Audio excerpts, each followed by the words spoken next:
c'était vraiment leitmotiv il y a communauté et si kanini communauté il qui fondation nango communauté congolaise il y a Égypte tobengi yango lelo diaspora congolaise d'Égypte et zali association oyo ezalaki coexister depuis kala mais depuis ndenge ndeko Justin Luke ayebi koyebisa biso awa ezali que bandeko nde bazwaki motivation balobi te tokokanga maboko te esengeli tosangana liboke moko libota moko tosimbana tokoma oyo esengeli kotambwisa biso vraiment na ntina wana okoyebisa biso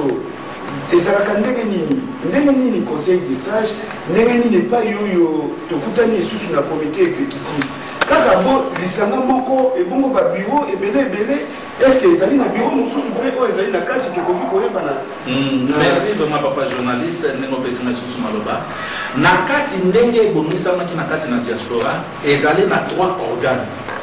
Donc organe ya liboso tobengi yango lokola assemblée générale ezali kosangisa bacongolais nyonso sans exclusion oyo tosangani pour les sorts et pour les sangs. Tant que pour les sorts moto moko te ami ponaka ki azala congolais mais ceux qui ne sont pas congolais au sort et bonike aux accords congolais pour les sangs tant que zo appartenir au que makila na yo ezali ya congolais donc zo adhérer na kati ya diaspora. Donc on a organe liboso assemblée générale nde pesi biso makasi oyo ezali toza na 3 organes toza na assemblée générale toza na bureau exécutif et toza na conseil des sages. Donc assemblée générale il y a azali souveraine décision nyonso assemblée générale il y a kozwa moto moko akoki kotelemela yango azali te il y a azali likolo il y a bureau exécutif et na conseil des sages. Sima na bango tozali na conseil exécutif ezali lisanga moko boye o ezali kosala comment dirais-je ezali kotambusa même comment dirais-je kotambusa mobile ou devoir oyoyo assemblée générale epesi yango. Donc yango nde ezali na makoki ya kobatela baso ya koluka mbongo epai ya bacongolais ya koassiste bacongolais oyo bakangami oyo bazali na mamatanga oyo bazali na songolo likolo na yango bazali na président exécutif na se na ye bazali na vice-président mpe na se wana bazali na bamembre eza lokola gouvernement oyo bazali chargé ya finance oyo bazali chargé des presse oyo bazali chargé donc na nyonso wana ezali na nsima na bango na conseil exécutif tozali na conseil des sages. Conseil des sages ezali désigné par 5 membres donc élu par 5 membres na kati na bango ntango bazali élu bango moko bakopona sikoyo président na bango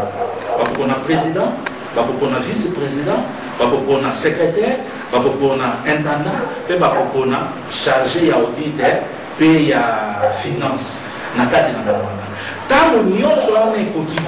nde loko tozali kobenga baorgane ya diaspora congolaise na kati na Égypte mais bafandi ndenge wana te bazali awa bazali na mandat oyoyo assemblée générale epesaki bango na banza tokoki kotanga na statut nayebi te soki bandeko bakoki kozala na statut na article 26 soki bato bazali nango article 26 c'est l'objet.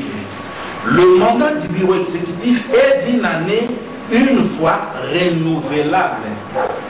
Merci papa Justin. Nayoki olobi otangi article yoko article oyo ezali kolimbola mandat ya bureau exécutif et mandat ya conseil des sages na bandi. Est-ce qu'il fallait kaka ezala bureau exécutif to ezala pena conseil des sages? Et kokaki kosangana te kozala bureau moko po ete bokaka kosangana kosangisa bakongolais nyonso bino moko na mayele mpe nayebi te boyi na bato mayele ebele na kati ya communauté mais bokokaki vraiment kozala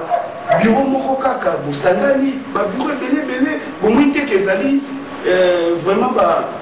bacharge oyo ezali koalourdir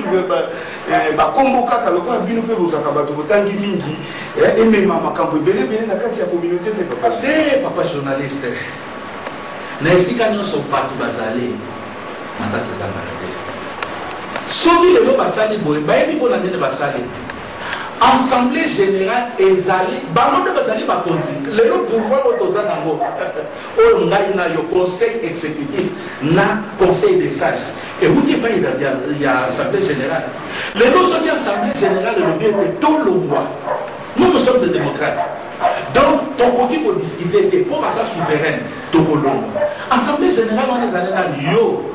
papa caméra bato nyonso bazali awa bango na assemblée générale po bango nde bayaka kovote soki bavotaki biso te nde lelo nga nazali chargé ya audite te soki bavotaki président na biso naza kopesa ye mbote esika azali mpona président jambi te nde lelo azali